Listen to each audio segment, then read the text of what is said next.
I'm coming on here to tell my story because if this can happen to me, it can happen to you. My name is Theodora Antar. I'm a 33-year-old mother of two girls, Angelina and Juliana. I've been licensed with the state of Connecticut as a notary public and loan signing agent since 2019. I've been a business owner since 2020, and I have a bachelor's in political science from Southern Connecticut State University. I'm also pursuing my law degree, and I'm a JD candidate at the University of Connecticut School of Law and have completed 2 years so far of my JD. I own my own home in Orange, Connecticut. As a child, I was subjected to severe psychological, sexual, emotional, and physical abuse at the hands of my family. I was then further victimized by the state of Connecticut by their negligence and reckless methods of handling my case. In 2006, I went to the Connecticut State Police to report that my older half-brother, who was 9 years older than me, had sexually abused me from the ages of 4 to 9 as a child. In 2007, he was arrested, and in 2009, he pled guilty and was sentenced. Eventually, I graduated high school in 2009 and started college at the University of New Haven in August of 2009 as a double major in legal studies and criminal justice with a pre-law minor. I was actively pursuing my lifelong dream of becoming a successful attorney. After my first year at the University of New Haven, I transferred to Gateway Community College in New Haven, Connecticut, after being unable to get enough in student loans to cover the cost of tuition and housing at UNH. After taking several semesters of community college courses between Gateway Community College and Daytona State College in Daytona Beach, Florida, I decided to take a semester off to work and financially support myself. I worked as a waitress and a nanny, averaging between 60 to 80 hours a week, and was able to support myself financially. I ended up working all throughout college as a nanny and waitress and was a full-time student and a full-time employee for the majority of the time I was in college. I still was able to achieve being listed on the dean's list for virtually every semester in college. I excelled in school and always felt that I was not being challenged enough. By the time I was a senior in college, I had transferred to Southern Connecticut State University in New Haven, Connecticut, where I majored in political science. During my senior year of college, I unexpectedly became pregnant at the age of 22 with a man who I had only known for 6 months. He asked me to get an abortion and told me that we wouldn't even have to tell anyone and that we could just quietly get rid of it. As a Greek Orthodox Christian, I believed that having my child was the only solution at the time, in spite of how hard it would be. I was scheduled to graduate with my bachelor's degree that year in December, but my due date was in October. I knew that if I dropped out of school, I would never go back. Even though I had no support from my family, no stability, no money, and was a struggling college student who wanted to do another 4+ years of school immediately upon the completion of my bachelor's, I decided to rearrange my entire life to embrace motherhood. I signed up for a full load of courses that summer and did an independent study to cover all of the credits that I needed so that I could graduate in August instead of December. In August of 2014, I graduated from Southern Connecticut State University at 9 months pregnant with my BA in political science with a 3.78 cumulative GPA and a 4.0 GPA in my final semester, which I did while heavily pregnant and dealing with an emotionally and physically abusive partner at the time.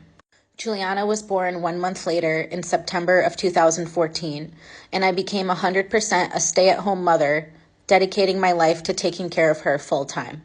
By the time that Juliana was 3 months old, her father's dad threw her and I out on the street in the middle of December because he was angry that her father and I had an argument while at his house where we all lived. I went from living at his dad's house to being thrown out with an infant to going to different apartments until finally in 2016, I decided to finally leave Juliana's father. He was physically abusive to me before, during, and after my pregnancy with Juliana, but I only stayed with him because I needed him financially to support me in order to survive. I had no money or means to survive on my own with a baby. After an incident where he strangled and threatened to unalive me in front of Juliana, who was around 16 months old at the time, I finally called the police and he was arrested and a restraining order was issued. I was granted sole custody of Juliana since 2016 and was awarded sole legal and sole physical custody of her in New Haven Superior Court in New Haven, Connecticut, which I maintained sole custody from 2016 until 2024. I also held sole religious decision-making for Juliana, and she only saw her father, Gerald Viglione, for every weekend from Fridays at 6 until Sunday at 6 every weekend. Gerald's visits were modified to every other weekend in 2022 after he took me to court and asked for less time with Juliana. Juliana's father, Gerald Viglione, was arrested in 2016 and charged with strangulation, assault, and several other charges. He was convicted of assault and later convicted of felony violation of protective order. You can see here proof of what I'm saying. This is the docket number. This is the record of the charges that I'm referencing. Gerald has a criminal history and has substantiations of neglect by DCF against Juliana for him strangling and threatening to unalive me in front of Juliana, which is what led to his arrest, a restraining order, and protective order, which he later violated and is now a convicted felon because of that. He also has a history of DUI and substance and alcohol abuse. He had a prior conviction for a DUI as well. You can see here that he was found guilty. He was issued a fine. Here's the docket number on that one. Illegal operation of motor vehicle under the influence of alcohol and drugs. You can see here that he was convicted of assault third, and he was also convicted of felony violation of protective order, making him a convicted felon. He also currently has pending charges for another DUI and multiple larceny charges that are currently pending in the New Haven Superior Court. As you can see, he was charged with failure to have seatbelts in his motor vehicle, in the same motor vehicle which he has my daughter in. This is another one of his open cases where he currently has 4 counts of larceny in the 6th degree, and he is currently still going to court for this, for him stealing from Yale University. He also received another illegal operation of motor vehicle under the influence of alcohol and drug charge, as well as failure to drive in the proper lane on March 7th, 2024, the same day that he was given custody of Juliana. He was charged with a DUI the same day that he received sole custody. He also had charges for driving with a phone in his hand. As you can see, he was pleading not guilty to operation of motor vehicle with a handheld telephone or electronic device. On December 8th, 2016, Gerald and I had a hearing in the New Haven Superior Court.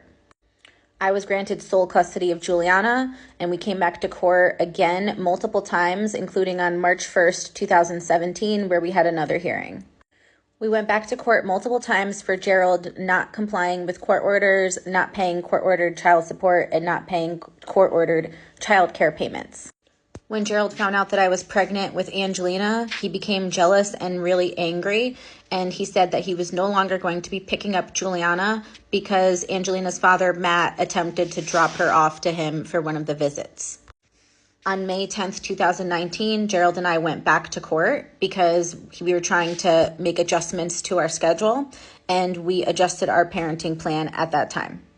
On June 28th, 2019, everything was again finalized, and we had a 4-page agreement which made it so I continued to have sole custody of Juliana, and he was given certain holiday access, and he continued to have her every weekend.